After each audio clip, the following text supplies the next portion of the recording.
Hello అండి, welcome back to my channel. అందరూ ఎలా ఉన్నారు? నేనైతే చాలా బాగున్నాను అనమాట. ఇదైతే సబ్బియ్యం అంటాం మేము.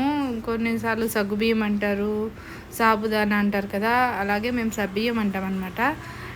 నాకు ఎప్పటి నుంచో డౌట్ అండి, ఈ సబ్బియ్యం అనేటి ఎలా చేస్తారు అనేది. మీకు ఎవరికైనా తెలిస్తే ఖచ్చితంగా కామెంట్ చేయండి.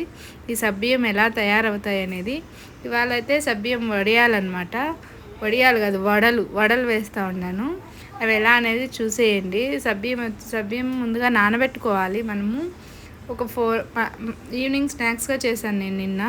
దానికోసమని మధ్యాహ్నం లంచ్ చేసిన తర్వాత నానబెట్టాను. 2కు అలాగా 5కి అలాగా వేసాను అనమాట. ఒక గ్లాస్ సబ్బియ్యంకి 2 గ్లాసులు నీళ్ళు పోసి నానబెడితే కరెక్ట్గా అయిపోతుంది. ఇంకా దీంట్లో కొంచెం కార్న్ఫ్లోర్, కొంచెం బియ్యం పిండి వేసి, ఎర్రగడ్డలు, మనకి ఏం కావాలన్నా, క్యారెట్ కావాలన్నా వేసుకోవచ్చండి, బాగుంటుంది. అవన్నీ వేసుకొని కలుపుకొని